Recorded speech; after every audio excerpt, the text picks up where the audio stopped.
So guys, for the first step, you want to head over to search and then type in Task Manager. Click on it. Now once you're on this, we're going to click on Run New Task. And then you want to tick Create this task with administrative privileges. And then click on Browse. Now once you're on this, you want to click on this PC. And then click on your C drive. Then you want to scroll down and click on Windows. Now you want to scroll down again. And click on System 32. Now you want to look for CMD. So we're going to scroll down until we find CMD. You want to double click on it. And then you want to put a space right here. And then type in --update. And then click on OK.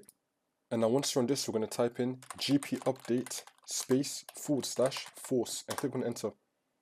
Now for the next step, you want to head over to the link which I'll leave down below in the description. You want to download the is.dll file. So you want to scroll down and then you want to click on download. It's going to start automatically. And now once it's been downloaded, you want to go to the second link and you want to download the Unarc.dll file as well. You want to scroll down and then click on download. The download will also start automatically. Now I have both these downloads in my downloads folder. So what you want to do is you want to highlight both of them and then you want to right click and hold, then you want to drag it and then just drop it and then click on extract. You can untick this, click on extract, untick this again, click on extract. And I'm just going to delete both of these. And now we have both of these folders. I'm just going to drag the DLL files into the downloads folder. So I have them both.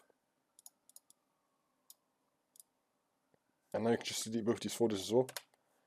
And now you want to copy both of these. So just highlight them both, right click, copy. Now once you copy both of these, you want to click on this PC, then click on your C drive, click on Windows, scroll down, and then click on System 32, and then just paste it right here. So right click, and then click on paste. If you get this, click on use for all current items, and then click on continue.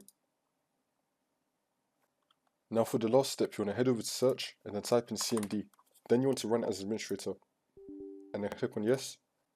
Now once you're on this, we're going to type in regsvr 32 space is.done.dll and click on enter. Now you want to type in regsvr 32 space unarc.dll and click on enter. Now you want to restart your computer and then the problem should be fixed.